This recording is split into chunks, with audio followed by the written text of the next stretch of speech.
Hello, and thank you for being here again. The problem with the law and the prophets, the law and the commandments in the religious tradition, is that they've been so abused over the centuries in religion that many people have been put off talking about them altogether or thinking about them altogether. And some have also given up on God as a result of this abuse. And yet, for example, in the 5th chapter of St. Matthew's Gospel, we read where Jesus says, "Don't think that I have come to abolish the law and the prophets, I've come to fulfill them."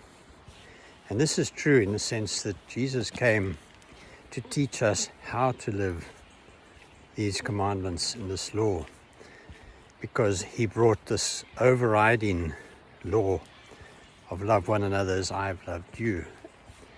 And as we know, any law lived badly or applied badly can create a lot of difficulties. And this is what happened and what continues to happen sometimes still with the law or the commandments in the religious tradition. You see, the thing is that any law needs to be applied according to the spirit of that law.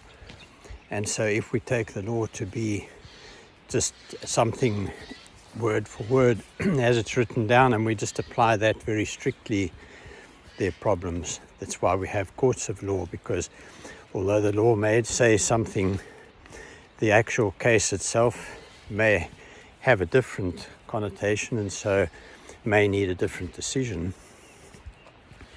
The law and the commandments themselves are not a difficulty.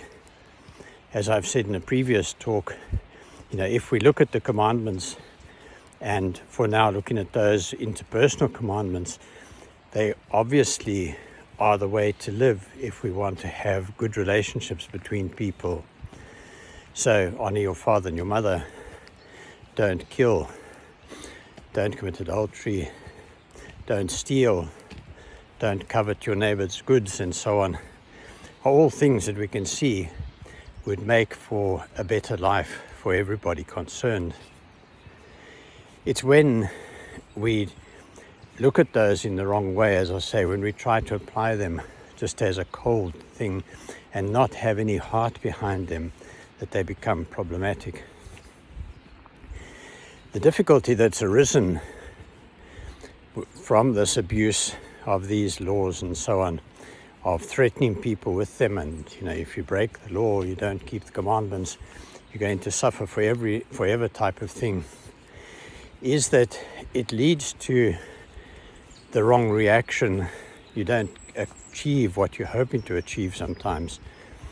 And a good example would be when I was about 13, there was a teacher that I particularly didn't get on with. And although I was generally quite a good student, I also went to a school in which caning was very common, and we got caned most days, I would say, during school. And at a certain point, we did a 3-hour examination on science, for which I only got 30-odd%. And the teacher said, for your homework, you'll have to do all the corrections, all the parts that you got wrong. So I thought to myself, well, if there are 2/3 of the 3-hour job that I didn't get, and I've got to go and look up all the information and so on, that's going to be at least 4 hours work. And so I decided not to do the homework. When I got to school the next day and the teacher asked for the homework, I just said I simply didn't do it. He hauled me off to the principal, and the principal said, "Well, what's this about you just not doing the homework?" And I said, well, the thing is, I get caned every day, and so I saved myself 4 hours work, and you get caned once more. It doesn't really make that much difference to me, so it wasn't worth it for me to put all that effort in. Now we can see what he was left somewhat perplexed, I have to say, about my answer, and I hope it made him think, because we can see that what happened actually was, with them applying the discipline the way they did made me miss the point altogether, where I needed to learn that information. And so it wasn't simply a matter of carrying out an order from the teacher, which I didn't do. It was the fact that I missed out on that information which I should have learned.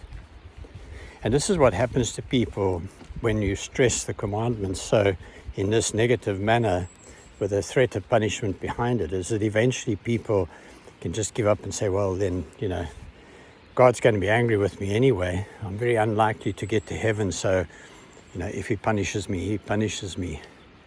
And so they miss out on the point that these things are there to help us to live well, to help us to live a life that's rich and full and a pleasure to ourselves and to those that we are in contact with during our lives, that we share our lives with.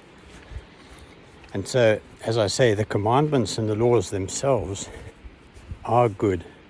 And why Jesus said that not one dot of the I will pass away before the world ends is because they will remain to be the way to live a good life and a happy life, as I say, for ourselves and for those around us, but lived the proper way, lived as seen.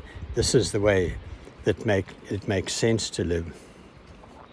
This is the way to ensure good relationships with others, and so have the life that God intended us to have in this world.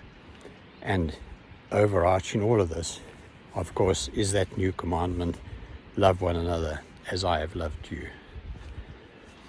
And so I pray that you may experience God's love for you, his great love for you in this week. And may God bless you. Thank you.